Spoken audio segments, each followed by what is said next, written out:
जिएंगे, कब मेरे साथ क्या हो जाएगा, कब हम मर जाएंगे।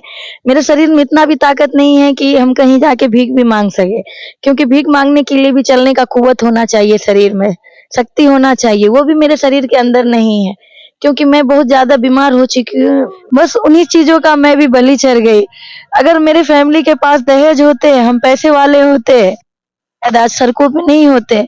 मेरा पति सेकंड मैरिज किया है, वहां उसको दहेज मिला, 3 लाख रुपया मिला, बाइक मिला, तो वहां वो खुश है, उनके साथ है। पति आपको क्यों छोड़ दिए? दहेज के कारण, दहेज का बलि चढ़ गए हम। और आपको तो पता है कि अभी भी दहेज के लिए कितनी बेटी बहू किचन में जल के मर रही है। उन्हें मार दिया जाता है आग लगा करके, या किसी तरह उनके साथ कोई हादसा का शिकार करके उसको खत्म कर दिया जाता है। मैं मदद के लिए गुहार लगाती हूँ। अभी मेरे पास कुछ नहीं है, मैं एक भूमिहीन लड़की हूँ, क्योंकि मेरे पति ने भी मुझे घर से निकाल दिया, दूसरा शादी कर लिया रेहाना खातून से चकमका में।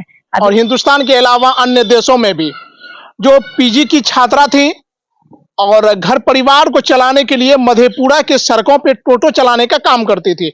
हम उसी नगमा के पास आए हैं हालचाल जानने के लिए। इन दिनों इनका क्या हालचाल है, कैसे गुजर बसर करती है, इनका घर परिवार तो देख ही सकते हैं, आप घर देख सकते हैं। हालांकि ये अभी ननिहाल में है, मैके भी पूरी तरह से गरीबी है। और जैसा कि बताती हैं कि पिता का इनका देहांत हो गया है और एक इनका बेटा है, अच्छा ये बेटी है। और इनके जो पति हैं दहेज के कारण इनको छोड़ दिया है, जैसा कि ये बताती हैं।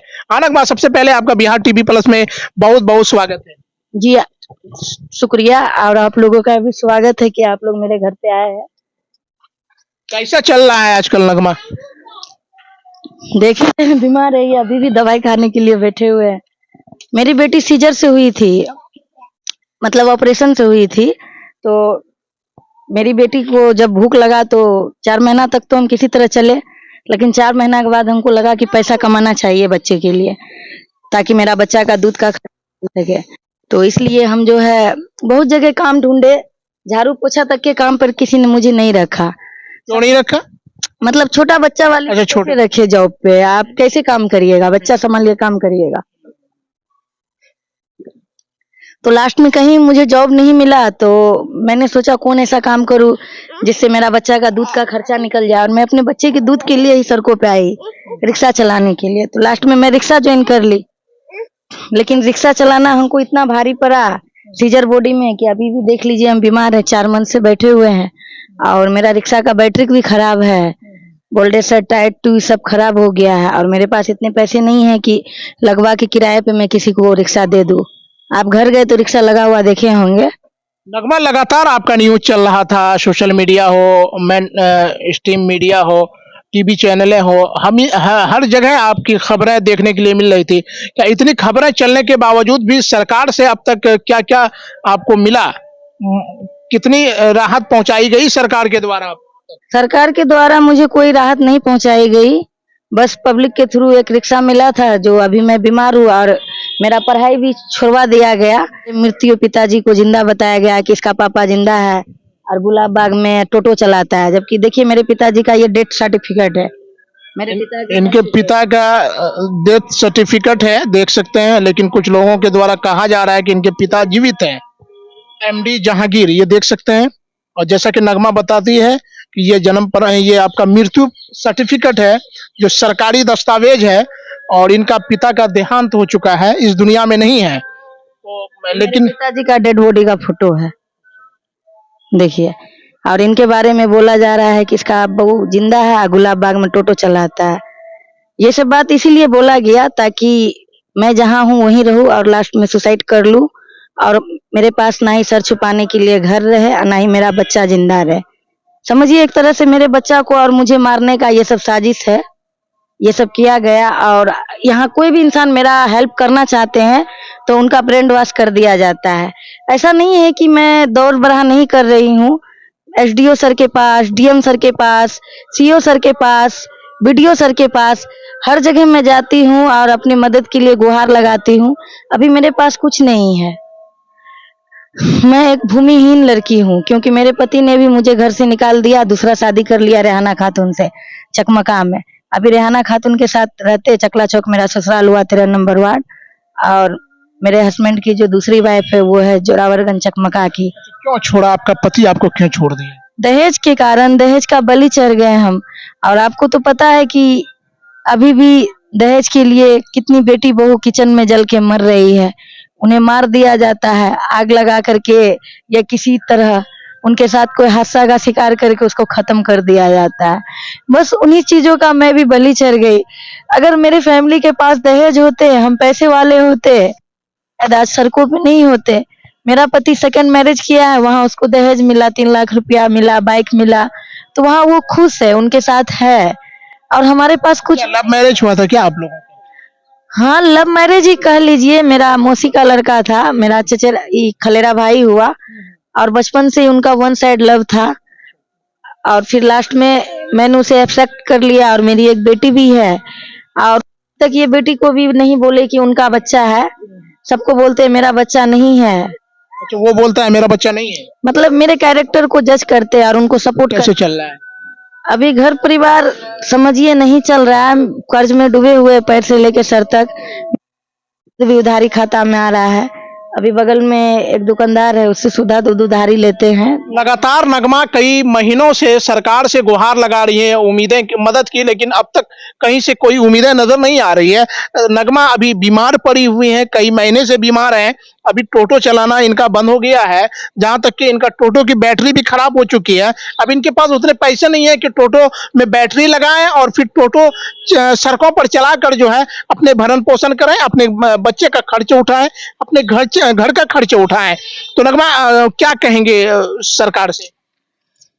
मैं सरकार से यही कहूंगी कि मैं भूमिहीन महिला हूं, और आपका जो नारा है और आपने कुछ लोगों को दिया भी है, मैंने भी यूट्यूब टीवी पे देखा है, तो मैं यही चाहती हूं कि मुझे भी भूमिहीन लड़की को जिस तरह मिलता है कहीं पे 5 धूर जमीन या 1-2 घर, जमीन शायद मिलती है, जो भी मिलता है, रोटी कपड़ा मकान, वो चीज मुझे मुहैया कराया जाए। वो सब चीज नहीं है मेरे पास, और मेरा पति हमको छोड़ चुका है, तो हम अभी बीमार है और पता नहीं है कि हम कब तक जिएंगे, कब मेरे साथ क्या हो जाएगा, कब हम मर जाएंगे। मेरे शरीर में इतना भी ताकत नहीं है कि हम कहीं जाके भीख भी मांग सके, क्योंकि भीख मांगने के लिए भी चलने का कुव्वत होना चाहिए, शरीर में शक्ति होना चाहिए, वो भी मेरे शरीर के अंदर नहीं है। क्योंकि मैं बहुत ज्यादा बीमार हो चुकी हूँ, मेरी बेटी ऑपरेशन से हुई थी, इस कारण मेरा पेट में जो है पूरा घाट डमर गया, और अभी भी आप देख सकते हैं जैसा कि मैं दवाई खा रही हूँ। सरकार नारा देती है बेटी बचाओ बेटी पढ़ाओ, और कहीं ना कहीं अगर बेटी बच जाती है और पढ़ भी लेती है तो कहीं ना कहीं दहेज लोभियों के कारण जो है बेटी की इस तरह से जो है हालात हो जाते हैं। बेटियों को यानी उनके जो है जिंदगी कहीं ना कहीं दहेज लोभी पति के द्वारा उनके जिंदगी को समाप्त कर दिया जाता है। तो उसी का जो है प्रेरणा है ये, आप देख सकते हैं नगमा जो पति छोड़ दिया है, पिता भी इस दुनिया में नहीं है, एक बेटी को जन्म दी है, अब ये दर दर की ठोकरें खा रही हैं कि कहीं से हमको यानी उम्मीदें मिले, कहीं से हमको कोई हेल्प मिले, राहत मिले, लेकिन अब तक इनको कहीं से कोई हेल्प और जो है कहीं से कोई मदद की गुंजाइश नजर नहीं आ रही है। कोई, यहाँ तक कि मेरे जो ब्लॉक के कर्मचारी है, आय प्रमाण पत्र मैं बनवाने के लिए गई वहाँ, तो उन्होंने कहा कि मैं तुम्हारा आय नहीं बनाऊंगा। 59,000 का मैंने कहा बना दीजिए, क्योंकि यूट्यूब पे मैंने एक वीडियो देखा है कि जिसका पति छोड़ देता है, उसको बाल बच्चा बेटी है, तो सरकार 4,000 महीना मंथली देता है, 4,000, तो मेरा बच्चा का पढ़ाई का दूध का खर्च निकल जाएगा। उन्होंने कहा कि चल जाओ जाओ, हमको सिखाती है। मैंने उसे अपनी दवाई दिखाया, हाथ में सुई लगा हुआ था, अल्ट्रा किट, मैंने वो दिखाया, देखिए सर मैं बीमार हूँ, बहुत रोए, गिड़गिड़ाए, हाथ जोड़े, पैर पकड़े, लेकिन शशि बाबू का दिल नहीं पिघला, और उन्होंने मुझे आय प्रमाण पत्र नहीं दिया बना करके 59,000 का, और 1,10,000 का आय प्रमाण पत्र बना के दिया।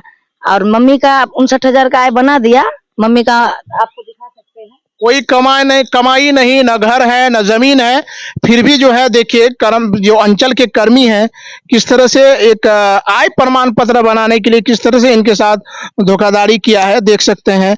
अगर 59,000 रुपए का जो आय प्रमाण पत्र है, अगर उसमें दर्शा दिया जाता आय प्रमाण पत्र 59,000 रुपया सालाना, तो निश्चित तौर पे नगमा को सरकारी जो कहीं ना कहीं वो लाभ है 4,000 रुपया महीने का, वो लाभ का इनको जो है फायदा मिल सकता था। जी देखिए, मेरी माँ है रानी खातून, तो मेरी माँ का जो है 59,000 बना दिया, मृत्यु प्रमाण पत्र पापा का दिए तो, अब मेरा नहीं बनाया। हम उन्हीं की बेटी है, मेरा तो कुछ भी आय नहीं है, नहीं मेरी माँ का है। मेरा 1,10,000 क्यों बनाया ये बताइए? जब हम इन्हीं की बेटी है, 59,000 का जब वो मान रहा है कि ये हकदार है, तो हमको भी तो बना के देना चाहिए था ना। विधवा पेंशन के लिए जिला कलेक्टर से मुलाकात नहीं की जो डीएम साहब है? सर हम सब जगह दौड़ चुके हैं, हम निराश हो गए हैं दौड़ दौड़ करके कि कोई मेरा बात ही नहीं सुनते हैं, और जब सुनना चाहते से आप गुहार लगाइए ना। सर हम थक चुके हैं दौड़ दौड़ करके। मुख्यमंत्री मेरे गांव में आया था नीतीश कुमार, उनसे मिलने की बहुत कोशिश की, लेकिन किसी ने मिलने ही नहीं दिया, वहां तक पहुंचने ही नहीं देते हैं। और हम इतना कमजोर हो गए कि अपने पति पर मेंटेनेंस केस भी नहीं कर रहे हैं। अगर केस करते तो कुछ मेंटेनेंस हमको सरकार दिलाता, लेकिन केस करने के लिए भी पैसे चाहिए, शरीर में शक्ति ताकत चाहिए, कोर्ट कचहरी। दोस्तों अगर आप चाहते हैं कि एक बेटी को इंसाफ मिले तो आप इस वीडियो को ज्यादा से ज्यादा शेयर कर दीजिए, ताकि हर मंत्री के मोबाइल पर, हर पदाधिकारी के मोबाइल पर इनकी जो कहानी है, इनकी जो घटना है सब तक पहुंच जाए और एक बिहार की बेटी को, मधेपुरा की बेटी को इंसाफ मिल सके।